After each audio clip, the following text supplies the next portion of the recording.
Step yang keenam yang akan kita lakukan itu adalah mengidentifikasi benchmark.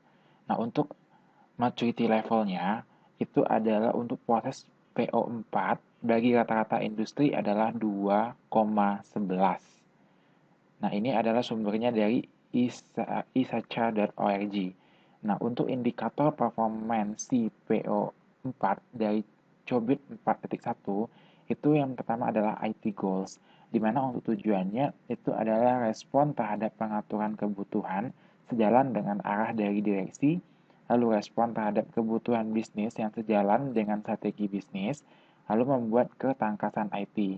Berikutnya adalah proses goals, di mana yaitu membangun struktur yang polar, hubungan organisasi IT yang fleksibel dan responsif, lalu pemilik, peran, dan tanggung jawab semua proses IT dan pola hubungan stakeholder telah terdefinisi dengan jelas.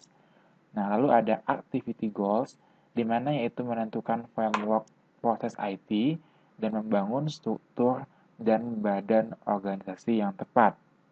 Untuk hasil penilaiannya sendiri itu dikalkulasikan dalam matriks.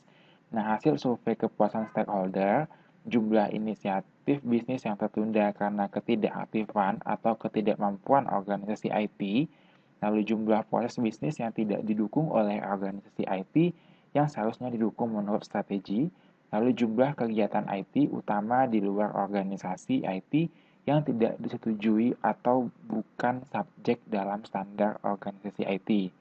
Nah, untuk proses goal ini sendiri, itu hasil penilaiannya berupa jumlah tanggung jawab yang bertentangan dalam hasil hal pemisahan tugas, lalu jumlah persoalan yang meningkat atau tidak terpecahkan karena kurangnya tanggung jawab untuk tugas, dan persentase pemegang saham yang puas dengan respon IT. Nah, untuk activity goals-nya sendiri, hasil penilaiannya nanti berupa persentase peranan pada posisi yang jelas dan deskripsi otoritas. Lalu ada persentase proses atau fungsi operasional IT yang berhubungan dengan struktur operasional bisnis dan frekuensi strategi dan pertemuan steering committee. Nantinya, untuk hasil penilaian dari activity goals ini itu akan menggerakkan proses goals dan hasil penilaian dari proses goals itu nanti akan menggerakkan untuk IT goals.